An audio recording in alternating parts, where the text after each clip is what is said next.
ഇസ്രായേലിനെതിരെ ഇൻ്റർനെറ്റിലും ഇറാന് വിജയം. ഇസ്രായേലിൻ്റെ സൈനിക മേധാവിയുടെ കമ്പ്യൂട്ടർ ഇറാൻ ഹാക്കേഴ്സ് ചോർത്തി സ്വകാര്യ വിവരങ്ങൾ പുറത്തുവിട്ടു. ഇറാനുമായി ബന്ധമുള്ള ഹാക്കർ ഗ്രൂപ്പായ ഹന്താല മുൻ IDF chief of staff Herzi ഹലേവിയുടെ സ്വകാര്യ കമ്പ്യൂട്ടർ ചോർത്തി സൈനിക വിവരങ്ങൾ, ഫോട്ടോകൾ, വീഡിയോകൾ, നയതന്ത്ര രേഖകൾ എന്നിവയുൾപ്പെടെ 19,000 ഫയലുകൾ ചോർത്തിയതായി അവകാശപ്പെടുന്നു. കൂടാതെ നിരവധി ഐഡികൾ, പാസ്വേഡുകൾ, മറ്റ് സൈനിക രഹസ്യങ്ങൾ ഇവയും ചോർത്തപ്പെട്ടു. ഹാക്കേഴ്സ് സ്വകാര്യ നിമിഷങ്ങൾ അടക്കം പ്രസിദ്ധീകരിച്ചു. ഇസ്രായേലിൻ്റെ അതിപ്രധാനമായ പല രഹസ്യങ്ങളും ഈ ഫയലുകളിൽ ഉണ്ടെന്ന് പറയപ്പെടുന്നു. ഇസ്രായേലിനെതിരെ ഒരു മാനസിക യുദ്ധമായിട്ടാണ് ഹാക്കേഴ്സ് ഇതിനെ വിശേഷിപ്പിച്ചത്.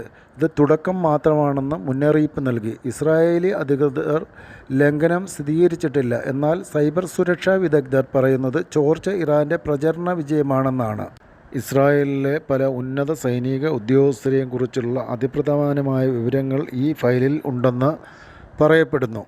Walking history YouTube channel. നേരിനൊപ്പം ചരിത്രത്തിനൊപ്പം.